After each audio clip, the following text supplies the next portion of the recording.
Hi, ഞാൻ professor Sudheendran, Amrita ഹോസ്പിറ്റലിൽ ഗ്യാസ്ട്രോസർജറി ഡിപ്പാർട്ട്മെൻറ്റിൽ വർക്ക് ചെയ്യുകയാണ്. ഞാൻ ഹെപ്പറ്റൈറ്റിസിനെ കുറിച്ച് 2 വാക്ക് പറയാം. ഹെപ്പറ്റൈറ്റിസ് എന്നുള്ള അതിൻ്റെ വാക്കിൻ്റെ അർത്ഥം ഹെപ്പാറ്റ് എന്നാൽ ലിവർ, ഐറ്റിസ് എന്നാൽ ഇൻഫ്ലമേഷൻ. അപ്പോൾ ലിവറിന് ഇൻഫ്ലമേഷൻ വരുന്ന കാര്യങ്ങളാണ് കണ്ടീഷനാണ് ഹെപ്പറ്റൈറ്റിസ് നമ്മൾ ഉദ്ദേശിക്കുന്നത്. എന്തൊക്കെയാണ് അതിൻ്റെ കാര്യങ്ങൾ? പ്രധാനമായിട്ടും 3-4 കാര്യങ്ങളാണുള്ളത്. നമ്പർ 1, ഇൻഫെക്ഷൻ കൊണ്ടുവരുന്ന ഹെപ്പറ്റൈറ്റിസ്. അത് ഏറ്റവും കോമൺ ആയിട്ടുള്ളത് വൈറൽ ഹെപ്പറ്റൈറ്റിസ് ആണ്. ഹെപ്പറ്റൈറ്റിസ് എ ഉണ്ട്, ബി, സി, ഡി, ഇ, ഇങ്ങനെ 5 എണ്ണമാണ് പ്രധാനമായിട്ടുള്ളത്. അതിൽ നമ്മുടെ കേരളത്തിൽ നമുക്ക് കൂടുതലും പ്രോബ്ലം ഉള്ളത് ഹെപ്പറ്റൈറ്റിസ് എ ആണ്. ബിയും സിയും വരുന്നുണ്ട്, പക്ഷേ അതിനേക്കാളും കൂടുതലായിട്ട് ഇപ്പോൾ നമുക്ക് പ്രോബ്ലം ഉള്ളത് ഹെപ്പറ്റൈറ്റിസ് എ ആണ്. ഇത് കഴിഞ്ഞാൽ പിന്നെ ഉള്ള കോമൺ കോസ് ആൽക്കഹോൾ, മദ്യം കൊണ്ടുവരുന്ന ഹെപ്പറ്റൈറ്റിസ്. എല്ലാവരും വിചാരിക്കും മദ്യം കൊണ്ട് സിറോസിസ് മാത്രമേ വരുള്ളൂ. അങ്ങനെയല്ല. മദ്യം കഴിച്ചാൽ ഹെപ്പറ്റൈറ്റിസ് വരാം. 3-ാമത് പലർക്കും അറിഞ്ഞുകൂടാത്ത കാര്യം ഡ്രഗ്സ് ആണ്, മരുന്നുകൾ, പല രീതിയിലുള്ള മരുന്നുകൾ. അത് അലോപ്പതിയിലുള്ള പല മരുന്നുകൾക്കും വരുത്താം. ഉദാഹരണത്തിന് നമ്മൾ ചിലപ്പോൾ ടി ബിക്ക് കഴിക്കുന്ന മരുന്നുകൾ, അല്ലെങ്കിൽ എപ്പിലെപ്സിക്ക് വേണ്ടി കഴിക്കുന്ന മരുന്നുകൾ, ചില ആൻറ്റിബയോട്ടിക്സ്. അതുകൊണ്ടാണ് പലപ്പോഴും ഇങ്ങനെ മരുന്ന് സ്റ്റാർട്ട് ചെയ്യുമ്പോൾ ആ ഡോക്ടർമാർ പറയുന്നത് 1-2 ആഴ്ച കഴിഞ്ഞ് നിങ്ങളുടെ ലിവർ ടെസ്റ്റ് ചെയ്യണം എന്ന് പറയുന്നത് ഇതുകൊണ്ടാണ്. പക്ഷെ അത് കൂടാതെ തന്നെ എല്ലാവർക്കും ഒരു തെറ്റിദ്ധാരണ ആയുർവേദ മരുന്നും ഹോമിയോ മരുന്നും നാച്ചുറൽ മരുന്നൊക്കെ സേഫാണ്, അത് ഈ പ്രശ്നം ഉണ്ടാക്കില്ല എന്നുള്ളത്. അങ്ങനെയല്ല. ഈ മരുന്നുകൾക്കും അതിൻ്റേതായ പ്രോബ്ലം ഉണ്ടാക്കാം. കാരണം നമ്മൾ കഴിക്കുന്ന മരുന്നെല്ലാം ആദ്യം ചെല്ലുന്നത് ലിവറിലോട്ടാണ്. കുടലിൽ അബ്സോർബ് ചെയ്തിട്ട് നേരെ പോകുന്ന ലിവറിലാണ്. അപ്പോൾ ലിവറിലാണ് അതിൻ്റെ ഫുൾ എഫക്റ്റ് വരുന്നത്. അതുകൊണ്ട് ഈ പല മരുന്നുകളും ലിവറിനെ ബാധിക്കാം. എങ്ങനെ നമുക്കിത് ഹെപ്പറ്റൈറ്റിസ് വന്ന് അറിയാൻ പറ്റും? ആദ്യത്തെ സിംറ്റംസ്, എസ്പെഷ്യലി ഈ ഇൻഫെക്റ്റീവ് ഹെപ്പറ്റൈറ്റിസിൻ്റെ സിംറ്റംസ് വളരെ മൈൽഡായിരിക്കും. പലപ്പോഴും പനി, ദേഹം വേദന, തളർച്ച, ഇതൊക്കെ ആയിരിക്കാം. അത് കഴിഞ്ഞിട്ടാണ് ഈ മഞ്ഞപ്പിത്തം വരുന്നത്. That is A symptom of hepatitis. മഞ്ഞപ്പിത്തം, അത് ജോണ്ടിസ്, നമ്മുടെ കണ്ണ് മഞ്ഞ നിറത്തിൽ വരുന്നു. യൂറിൻ പോകുമ്പോൾ നല്ല മഞ്ഞ കളറിൽ പോകുന്നു. യൂറിൻ്റെ നിറം നമുക്ക് പലപ്പോഴും അറിയാൻ പറ്റില്ല, കാരണം നമ്മൾ വെള്ളം അധികം കുടിക്കുന്നില്ലെങ്കിൽ തന്നെ മഞ്ഞ നിറത്തിൽ പോകും. പക്ഷേ കണ്ണിൽ മഞ്ഞ കണ്ടു കഴിഞ്ഞാൽ അത് ജോണ്ടിസ് ആണ്. അപ്പോൾ എല്ലാവർക്കും ഉള്ള ഒരു തെറ്റിദ്ധാരണ മഞ്ഞപ്പിത്തം വന്ന് ലിവറിനെ ബാധിച്ചു എന്ന് പറയും. പക്ഷേ സത്യം പറഞ്ഞാൽ അങ്ങനെയല്ല. ഈ മഞ്ഞപ്പിത്തം എന്ന് പറയുന്നത് നമ്മുടെ ശരീരത്തിലുള്ള പിത്തരസത്തിൻ്റെ അളവാണ്. പിത്തരസം എന്ന് പറയുന്നത് ലിവർ ഉണ്ടാക്കുന്ന ഒരു പദാർത്ഥമാണ്. ആക്ച്വലി എല്ലാ ദിവസവും 5-10 മില്ലിഗ്രാം പിത്തരസ് ലിവർ ഉണ്ടാക്കും. അത് നമ്മൾ കഴിക്കുന്ന കൊഴുപ്പ് അലിയിക്കാൻ വേണ്ടി ലിവർ ഉണ്ടാക്കുന്നതാണ്. അപ്പോൾ ലിവറിനത് ഉണ്ടാക്കാൻ വേണ്ടി അധികം ശക്തി വേണ്ട. സാധാരണ തന്നെ ഈ ചുമന്ന രക്താണുക്കളിൽ നിന്ന് വരുന്നതാണ്. പക്ഷേ ഉണ്ടാക്കി കഴിഞ്ഞിട്ട് അത് ഓരോ കോശത്തിൽ നിന്നും അത് കുടലിലോട്ട് വിടാൻ വേണ്ടി നല്ല ശക്തി ഉണ്ടെങ്കിലേ പറ്റുള്ളൂ. കാരണം അത് കട്ടിയുള്ള ദ്രാവകമാണ് പിത്തരസം. അത് കോശത്തിൽ നിന്ന് തള്ളി ആ കൊച്ചു പിത്തരസിൻ്റെ ട്യൂബിലോട്ട് വിടാൻ വേണ്ടി നല്ല ശക്തി വേണം.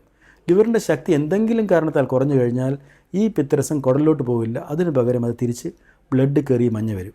അപ്പോൾ മഞ്ഞപ്പിത്തം വന്ന് ലിവറിനെ ബാധിക്കുന്നതല്ല, ലിവറിനെ ബാധിക്കുമ്പോഴത്തേക്കും മഞ്ഞപ്പിത്തം വരുന്നതാണ്. അപ്പോൾ ഈ മഞ്ഞപ്പിത്തം വരാൻ ധാരാളം കാര്യങ്ങളുണ്ട്. ഇപ്പോൾ പറഞ്ഞാൽ ഹെപ്പറ്റൈറ്റിസ് കൊണ്ട് വരാം. അത് കൂടാതെ കരൾ വീക്കം വന്നു കഴിഞ്ഞാൽ വരാം. വളരെ സിവിയർ ലിവർ ഫൈബ്രോസ് വന്നു കഴിഞ്ഞാൽ വരാം. സിറോസിസിനകത്ത് വരാം. അപ്പോൾ ഇങ്ങനെ പല കാര്യങ്ങൾ കൊണ്ട് മഞ്ഞപ്പിത്തം വരാം. അപ്പം മഞ്ഞപ്പിത്തം എന്ന് പറയുമ്പോഴത്തേക്കും ഈ നമ്മുടെ നാച്ചുറൽ ആയുർവേദ കാര്യങ്ങൾക്കെല്ലാം അവരൊരു ട്രീറ്റ്മെൻറ്റ് പറയുന്നത് എല്ലാം കൂടെ ചേർത്ത് ഒറ്റ ട്രീറ്റ്മെൻറ്റാണ്. പക്ഷേ അങ്ങനെയല്ല വേണ്ടത്. അതിൻ്റെ കാര്യം കണ്ടുപിടിച്ച് ഓരോന്നിനും ഓരോ ട്രീറ്റ്മെൻറ്റ് വരും. ചിലപ്പോൾ ക്യാൻസർ കൊണ്ടായിരിക്കും വരുന്നത്.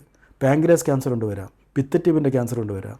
പിത്തട്യൂബിനകത്ത് കല്ല് വന്നാൽ വരാം. അപ്പോൾ ഇതൊക്കെ എന്താണെന്നുള്ള കണ്ടുപിടിച്ച് ട്രീറ്റ്മെൻറ്റ് ഓരോ കണ്ടീഷനും ഓരോന്നാണ്. അത് നമ്മൾ അറിഞ്ഞ് അതുപോലെ ചെയ്യണം. നേരത്തെ പറഞ്ഞ ഹെപ്പറ്റൈറ്റിസ് എ ആണ് നമുക്കിപ്പോൾ കേരളത്തിലൊരു മേജർ പ്രശ്നം.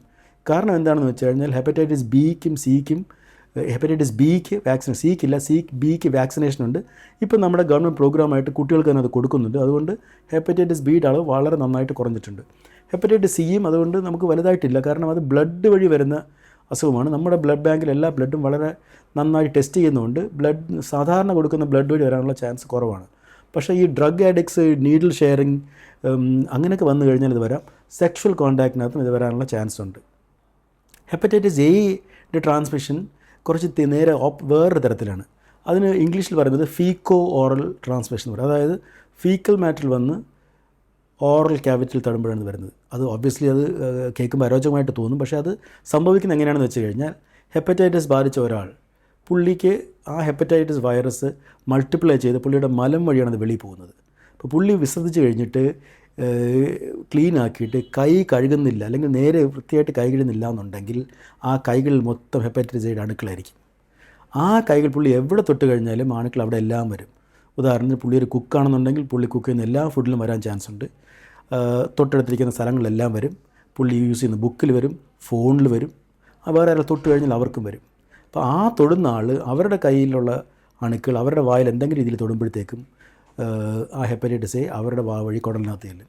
കുടലിനകത്തുനിന്ന് നേരത്തെ പറഞ്ഞ പോലെ നേരെ ലിവറിലോട്ടാണ് പോകുന്നത്, ഹെപ്പറ്റൈറ്റിസ് എ വരും. അതാണ് ഈ ഫീക്കോ ഓറൽ ട്രാൻസ്മിഷൻ എന്ന് പറയുന്നത്. അപ്പോൾ അത് 2 കാര്യങ്ങളാണ് നമുക്കിത് വരുന്നത്. ഒന്ന് സാനിറ്റേഷൻ്റെ പ്രശ്നം. ഉദാഹരണത്തിന് ഒരു കിണർ വെള്ളത്തിനകത്ത് എങ്ങനെയോ വന്ന് ഈ മലത്തിൻ്റെ അംശം വന്നു കഴിഞ്ഞാൽ അതിനകത്ത് വരാം. ഒരു വാട്ടർ ടാങ്കിൽ കണ്ടാമിനേഷൻ വന്നാൽ. അപ്പോൾ സാനിറ്റേഷൻ്റെ പ്രശ്നമാണ് ഒരു നമ്പർ 1. സോ അതുകൊണ്ടാണ് നമ്മൾ ഈ വെള്ളത്തിൻ്റെ എവിടെയെങ്കിലും വെള്ളം വെറുതെ കിടന്നു കഴിഞ്ഞാൽ അത് വളരെയധികം സൂക്ഷിക്കണമെന്ന് പറയുന്നത്. കൊതുക് മാത്രമല്ല, ഈ ഒരു പ്രോബ്ലം ഉണ്ട്. രണ്ടാമത് നമ്മൾ നന്നായിട്ട് കൈ കഴുകാതിരിക്കുമ്പോഴാണ് ഈ പ്രശ്നം വരുന്നത്. സോ നന്നായിട്ട് കൈ കഴുകിക്കഴിഞ്ഞാൽ ഈ പറഞ്ഞ പോലെ നമ്മളുള്ള വൈറസ് എല്ലാം അവിടെ നിന്ന് പോകും. കൈ കഴുകുമ്പോഴത്തേക്കും എല്ലാവരും സാധാരണ ഇങ്ങനെ മാത്രമേ കഴുകുള്ളൂ. അത് പോരാ, കൈയുടെ ബാക്ക് വശം കഴുകണം, ടിപ്സ് ഓഫ് ഫിംഗേഴ്സ് കഴുകണം, നെയിൽസ് കഴുകണം, തള്ളവിരൽ നന്നായിട്ട് കഴുകണം. ഇതെല്ലാം ചെയ്ത് കഴിഞ്ഞാലേ ആ അണുക്കൾ നന്നായിട്ട് പോവുകയുള്ളൂ. മൂന്നാമത് നമ്മൾ കുക്ക് ചെയ്യുന്ന രീതി, വെള്ളം നന്നായിട്ട് ചൂടാക്കി തണുപ്പിച്ച വെള്ളം മാത്രമേ കുടിക്കാവുള്ളൂ. ഈ വെളിയിൽ നിന്ന് കഴിക്കുമ്പോൾ അത് പ്രത്യേകിച്ച് സൂക്ഷിക്കണം. കാരണം ആ അവിടുത്തെയുള്ള ഹൈജീൻ എങ്ങനെയാണെന്ന് നോക്കണം. വെളിയിൽ നിന്ന് കഴിക്കുമ്പോഴാണ് പലപ്പോഴും ഇത് വരുന്നത്. മൂന്നാമത് ഹെപ്പറ്റൈറ്റിസ് എയ്ക്ക് വാക്സിനേഷൻ ഉണ്ട്. അത് തീർച്ചയായും എടുത്തിരിക്കുന്നതാണ് നല്ലത്.